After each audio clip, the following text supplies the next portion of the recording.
धार्मिक आंदोलन के क्रम में आज हम आप लोगों को नए इस वीडियो में बहुत सारी नई नई बातें बताएंगे, जैसे कि आर्यिका क्या है।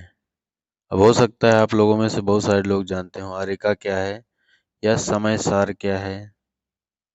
इस प्रकार के नए क्वेश्चन या फिर बाहुबली, बहुत अच्छे से आप लोग नाम सुने हैं पर जानते ना होंगे कि बाहुबली कौन है।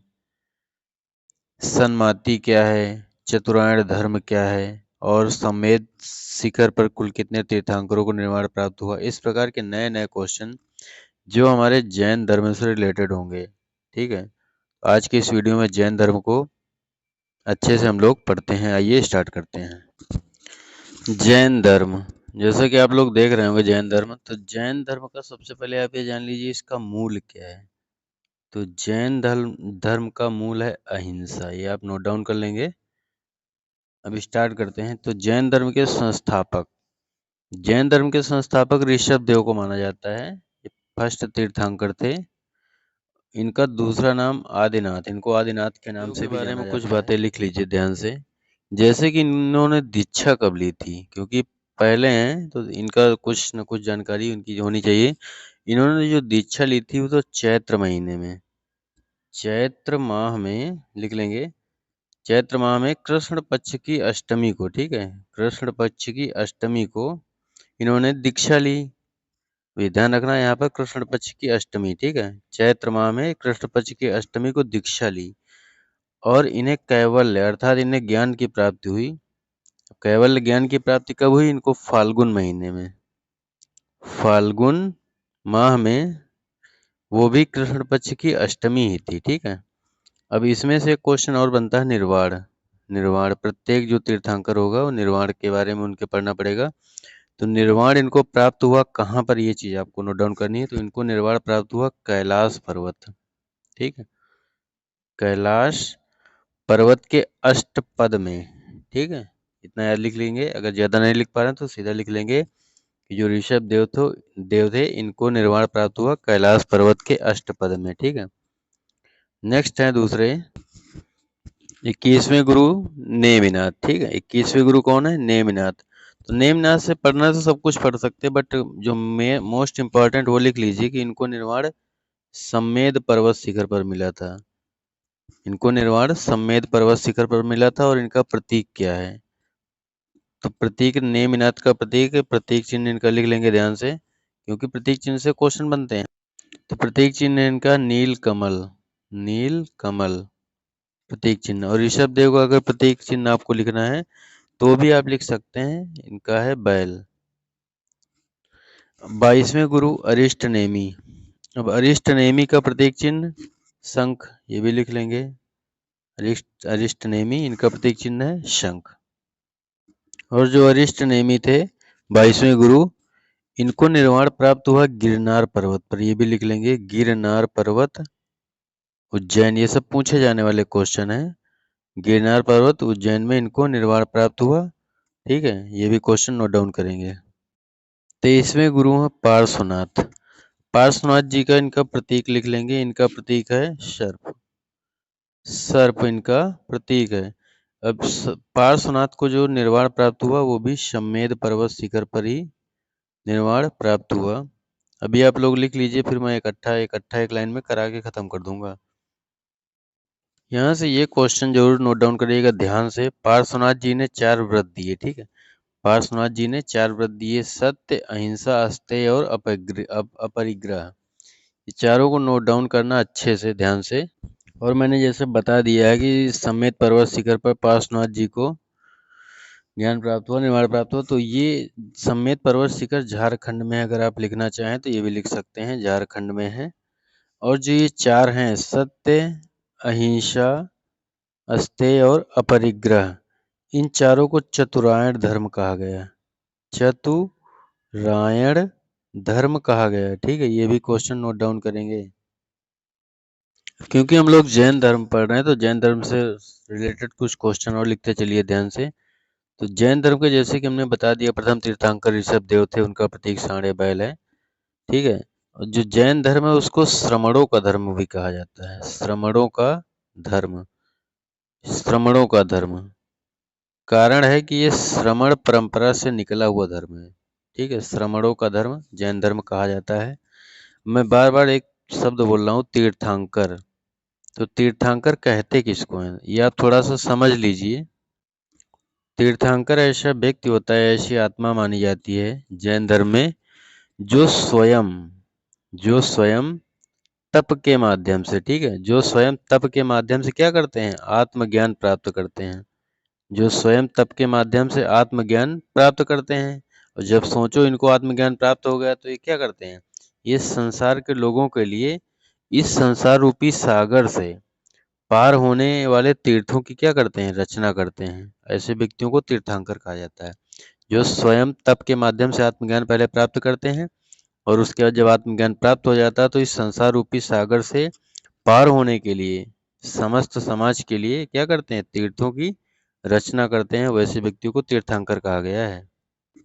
वैसे ये बात और कहीं नोट डाउन कर लीजिए, करना हो कि जैन धर्म में टोटल कितने 24 तीर्थंकर ही हुए हैं। इसके बाद कोई अन्य व्यक्ति तीर्थंकर नहीं बना। 24वें तीर्थंकर कौन है, भगवान महावीर। ठीक है, तो आइए भगवान महावीर के बारे में कुछ बातें ध्यान से पढ़ी जाएं।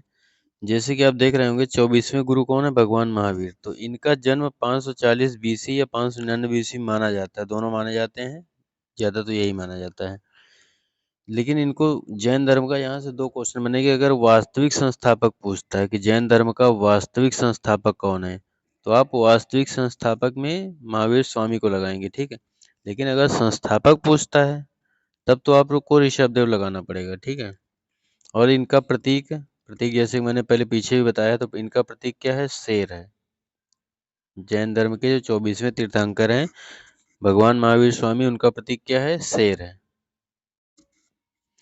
अब इनका जन्म बता चुका हूँ, जन्म स्थान कुंडग्राम बिहार में। बिहार आता है, कभी कभी वैशाली आ जाएगा, तो बिहार या वैशाली। तो बिहार में कहाँ पे, तो बिहार के मुजफ्फरपुर जिला जो है उसी में है ये कुंडग्राम, वहां पर इनका जन्म हुआ। इनके पिता का नाम क्या था, सिद्धार्थ था। माँ का नाम त्रिशला था। ठीक है, और कुछ क्वेश्चन नोट डाउन करना है तो कर लीजिए। जो ये सिद्धार्थ की माँ, जो ये माँ थी महावीर स्वामी जी की, वो लिच्छवी शासक चेटक की क्या थी, बहन थी। ठीक है, अगर इनके भाई का नाम लिखना है, भाई का, तो इनके भाई का नाम लिख लीजिए नंदीवर्धन। नंदीवर्धन लिखते रहेंगे आप लोग, नंदीवर्धन इनके भाई का नाम था। पत्नी का नाम अगर लिखना है तो पत्नी का नाम यशोदा, यशोधरा मत करना, यशोदा है।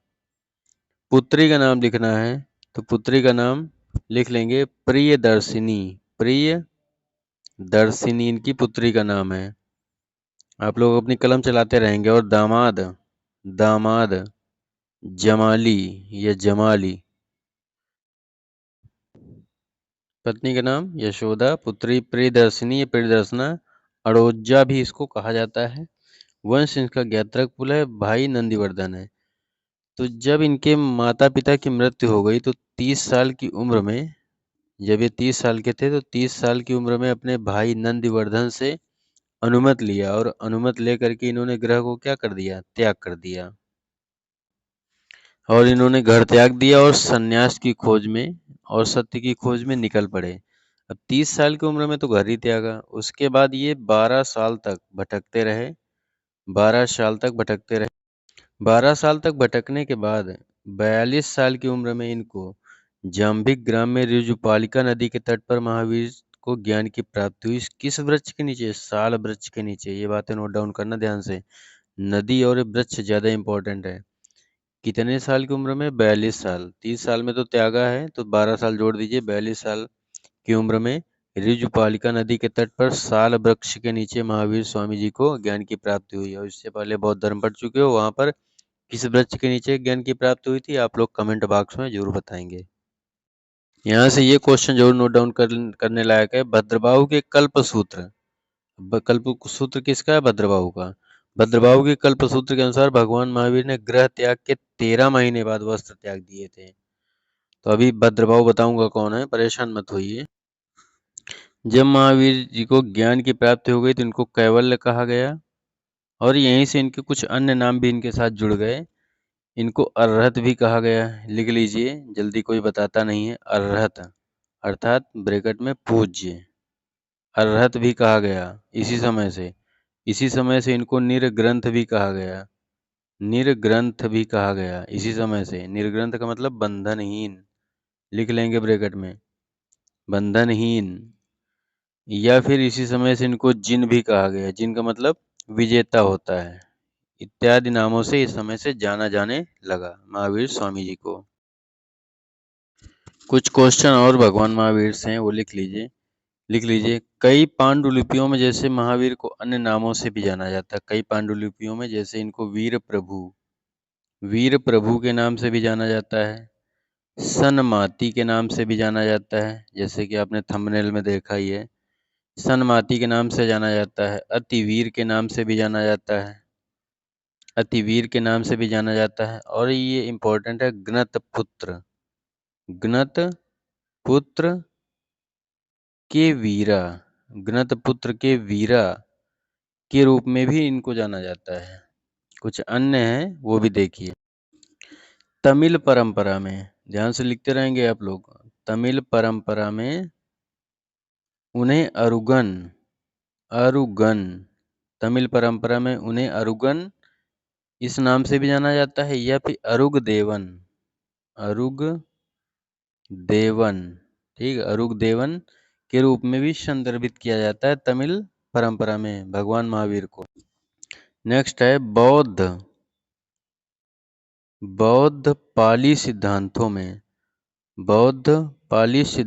में किस नाम से जाना जाता है भगवान महावीर को? लिखेंगे ध्यान से, निगंथ नाटा पुत्र, यहाँ पुत्र मत करना, निगंथ नाटा, नेटा है, नाटा पुत्र के नाम से भी जाना जाता है।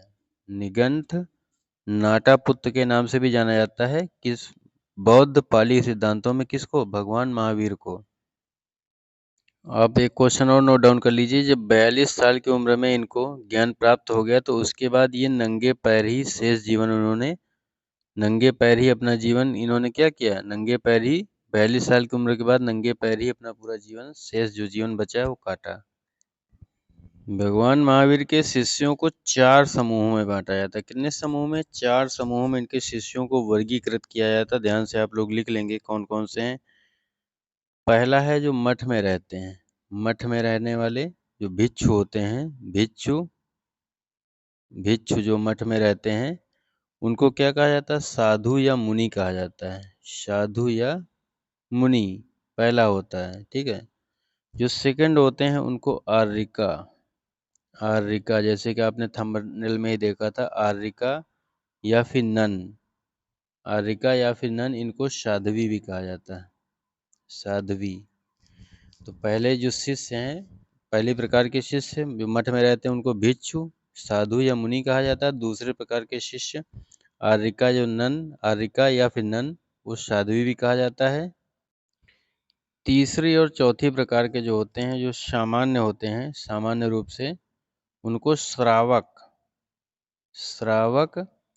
या फिर जो चौथे सामान्य रूप से होते हैं उनको श्राविका कहा जाता है। तो 4 प्रकार मैंने आपको बता दिया है। पहले साधु या मुनि, दूसरे आर्यिका या नन अर्थात साध्वी, तीसरे श्रावक, चौथे श्राविका। ये 4 समूहों में शिष्यों को बांटा गया है। और जो ये 4 प्रकार का क्लासिफिकेशन किया गया है शिष्यों का, तो बाद में उनको ही क्या कहा गया? जैन कहा गया। बाद में उन्हें ही क्या कहा गया? जैन कहा गया। अब यहाँ से कुछ क्वेश्चन और नोट डाउन करते चलेंगे। जैसे कि महावीर स्वामी का जो प्रथम शिष्य था वो कौन था? वो जमाली था, वही उनका जो दामाद था वो क्या था? उनका पहला शिष्य बना। इसके अलावा पावा में, चलिए आगे देखते हैं, पावा में महावीर स्वामी ने क्या किया था? 11 ब्राह्मणों को उपदेश दिया था जिन्हें गणधर कहा गया है, ठीक है। ये बात ध्यान से नोट डाउन करेंगे। और पहला शिष्य जमाली में बता चुका हूँ। यहाँ से ये क्वेश्चन नोट डाउन कर लेंगे, जब भगवान महावीर की मृत्यु हुई 72 साल की उम्र में, उस समय केवल एक गणधर सुधर्मन ही जीवित था, ठीक है। कुछ क्वेश्चन और लिखेंगे भगवान महावीर से। तो इन्होंने जो उपदेश दिए थे वो अपने प्राकृत भाषा में उपदेश दिए थे। महावीर स्वामी ने प्राकृत भाषा में उपदेश दिए थे। और पहला उपदेश कहाँ पे दिया था? फर्स्ट। तो फर्स्ट उपदेश दिया था राजगीर में। राजगीर में पहला उपदेश दिया था। और लास्ट उपदेश कहाँ पे दिया था? तो लास्ट उपदेश पावापुरी में दिया था। पावापुरी जहाँ पे इनकी डेथ हुई थी, वहीं पर इन्होंने लास्ट उपदेश दिया था। जैसा कि पीछे बताया गया था कि पार्श्वनाथ ने 4 मतलब ये बातें बताई थी चतुरार्य धर्म के रूप में कि सत्य, अहिंसा, अस्तेय और अपरिग्रह। ठीक है, ये 4 बातें बताई थी। तो लेकिन अब महावीर स्वामी ने ज्ञान प्राप्ति के बाद 5 बातें बताई। ये आपको थोड़ा सा डिफरेंस यहाँ पर नोट डाउन करना है कि महावीर स्वामी ने 5 बातें बताई। तो 5 बातें कौन कौन सी है? और इन 5 बातों को पंचायन धर्म कहा गया है। ये बात आपको लिखनी है। 5 बातें बताई, इनको पंचायन धर्म कहा गया है। तो पंचायन धर्म क्या है? सत्य भी है, अहिंसा है, अस्तेय, अपरिग्रह और इसी में क्या है? ब्रह्मचर्य। ये आप जोड़ दीजिए, ब्रह्मचर्य। ठीक है। तो पंचायन धर्म में क्या क्या आता है? सत्य है, अहिंसा, अस्तेय, अपरिग्रह और ब्रह्मचर्य। तो आपसे सीधा सीधा क्वेश्चन पूछा जाता है कि महावीर स्वामी ने क्या जोड़ा? तो महावीर स्वामी ने ब्रह्मचर्य को ऐड किया था इसी में। अस्तेय का मतलब क्या होता है? सत्य तो जानते होंगे, अहिंसा भी जानते हैं। अस्तेय का मतलब होता है चोरी न करना। चोरी न करना। अपरिग्रह का मतलब संपत्ति न रखना। ठीक है। जैन धर्म में अगर आपसे क्वेश्चन पूछा जाता है कि त्रिरत्न, क्वेश्चन सीधा सीधा पूछा जाता है कि जैन धर्म में त्रिरत्न क्या है? तो त्रिरत्न ध्यान से लिख लीजिए, सम्यक दर्शन, सम्यक दर्शन, दूसरा है सम्यक ज्ञान, तीसरा है सम्यक आचरण या फिर चरित्र भी कहीं कहीं लिखा मिल जाता है। त्रिरत्न क्या है? महावीर स्वामी ने दिया था इनको, सम्यक दर्शन, सम्यक ज्ञान, सम्यक आचरण या चरित्र। तो सम्यक, सम्यक का अर्थ पहले आप जान लीजिए। सम्यक का अर्थ होता है, सम्यक का सही सही सीधा सीधा अर्थ होता है सही। सम्यक का अर्थ ही होता है सही। ठीक है। तो सम्यक दर्शन का इसका अर्थ हुआ सही विश्वास। लिख लीजिए, सम्यक दर्शन का अर्थ है सही विश्वास। और सम्यक ज्ञान, सम्यक ज्ञान का अर्थ है सही, सम्यक ज्ञान का अर्थ क्या हो जाएगा? सही ज्ञान। और सम्यक आचरण का अर्थ हो जाएगा सही व्यवहार। ठीक है, ये बातें आपको जाननी चाहिए। कुछ बातें और नोट डाउन कर लीजिए कि जैसे भगवान महावीर के विरुद्ध पहला विद्रोह किसने किया? जमाली ने ही पहला विद्रोह किया था। दूसरा विद्रोह किसने किया था? तीसगुप्त ने किया था महावीर स्वामी के विरुद्ध। 72 साल की उम्र में पावापुरी बिहार में इनकी डेथ हो गई, बता दिया है। भगवान महावीर ने 5वां व्रत ब्रह्मचर्य दिया, वो भी बता दिया है। ठीक है, आगे देखिए। जैसे ये क्वेश्चन यहाँ से नोट डाउन कर लीजिए, भगवान महावीर ने व्रतों को कितने भागों में बांटा? 2 भागों में बांटा, अणुव्रत और महाव्रत। अणुव्रत में गृहस्थ जीवन होता है, आम आदमी, और महाव्रत में मुनि होते हैं। तो कितने भागों में व्रतों को बांटा? 2 भागों में बांटा, अणुव्रत और महाव्रत। कुछ बातें और नोट डाउन कर लीजिए कि जैसे जो जैन धर्म है, वो जैन धर्म जो है उसमें ईश्वर की मान्यता नहीं है। ईश्वर की मान्यता नहीं है। ठीक है, आत्मा की मान्यता है जैन धर्म में। ये बात आपको जाननी चाहिए। महावीर जो स्वामी थे वो भी क्या करते थे? वो पुनर्जन्म और कर्मकांड में विश्वास रखते थे। पुनर्जन्म, ये सब बातें जान लीजिए। पुनर्जन्म और कर्मकांड में क्या करते थे? विश्वास करते थे महावीर स्वामी।